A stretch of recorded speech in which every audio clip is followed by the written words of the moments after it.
Good evening, ladies and gentlemen, night owls, insomniacs, and anyone who wandered in here looking for Jake TV and just decided to stay. You are exactly where you need to be. This is Dad TV News. I'm your anchor, John Doe, and folks, I've got to be honest with you. Tonight is a big one. So let's get the paperwork out of the way early. This report is based on AI research. They're said it once, moving on, because we have got a lot of ground to cover. Let's start with the headline, and it is not a small one. The war between the United States and Iran is now in its 12th consecutive night of American airstrikes. 12!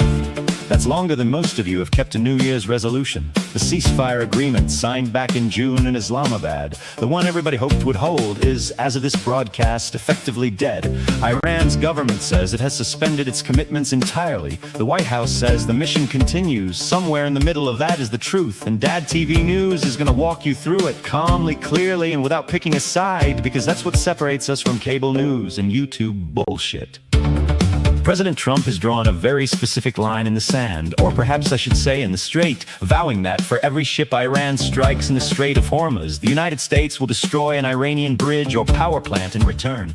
Iran has responded in kind, threatening its own strikes on regional infrastructure. And just today, Iranian state media reported that a U.S. missile struck Lorik Island right there in the strait at 2:48 in the afternoon local time. I want to be careful here because this is important. That report comes from Iran's Tasnim news agency. Washington has not confirmed it. No casualty figures, no damage assessments, so we report it as what it is. An Iranian claim unconfirmed by the United States. That's not us being cagey, that's being accurate. The Strait of Hormuz itself has essentially become a ghost town for shipping. Before this war, something like 130 vessels moved through those waters every single day. Lately, single digits. You could count the ships transiting on one hand and still have fingers left over to hold your coffee, which, by the way, is getting more expensive too, but we'll get to that.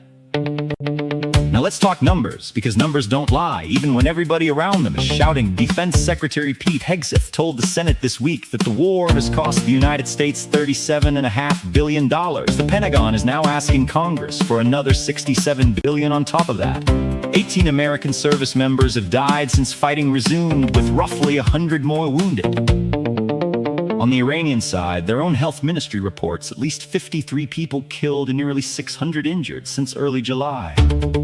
Oil prices are climbing again. Brent crude sits at $94.13 a barrel, a 6-week high, and gas back home is creeping toward $4 a gallon, which, in my household, means the annual summer tradition of pretending we're carpooling to save money, and then absolutely not carpooling, has officially returned. I've just got a message in from our field correspondent, Robert Smith, stuck in California trying to refuel his van. It reads as follows: holy fucking $6 motherfucking dollars per gallon!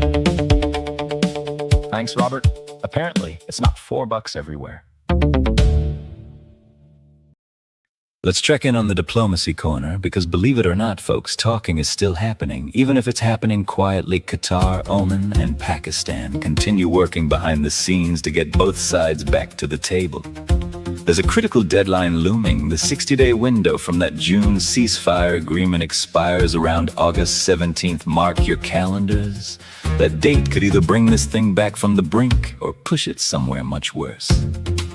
Back home in Washington, reactions split about how you'd expect. Kentucky Senator Rand Paul has called the war a failure by, in his words, any objective measure. North Dakota Senator John Hoeven has defended the cost, arguing a nuclear-armed Iran is simply too dangerous to accept.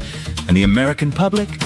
They are not thrilled. Polling puts support for the war at around 33%, with roughly 59% opposed. Nearly 8 in 10 Americans now expect this conflict to drag on. Now, Dad TV News does not tell you who's right here. Critics warn this war has no clear strategy and no visible endgame, while supporters argue that walking away now would hand Iran a permanent grip on one of the most important waterways on Earth. Both of those arguments are being made in good faith by serious people, and you, the viewer, get to make up your own mind.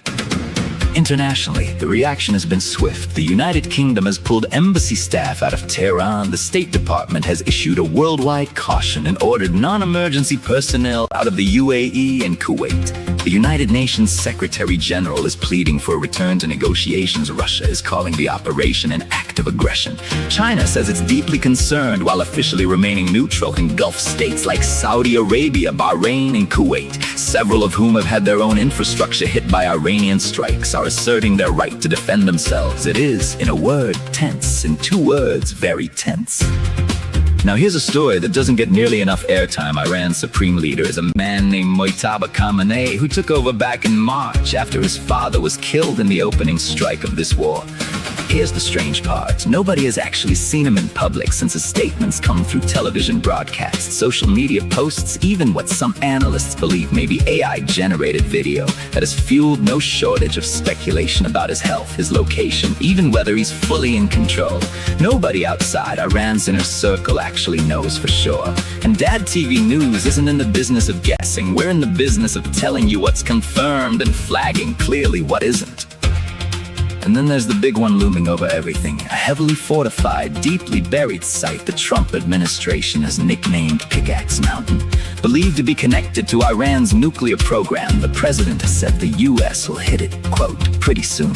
Iran has warned that a strike there would mean an entirely new phase of this war. International inspectors haven't set foot in Iran since last year, so nobody outside Tehran can say with total confidence where Iran's enriched uranium actually is right now. One arms control expert put it plainly. Even the United States isn't certain where all of it has ended up. That is not a small detail. That is the kind of detail that keeps people at the Pentagon up at night. And that, folks, is where we leave it tonight. A war with no ceasefire, a strait with no ships, a leader nobody's seen, a mountain nobody's hit yet, and a gas pump that is once again the most honest economist in America. This has been John Doe, and this has been Dad TV News. Stay informed.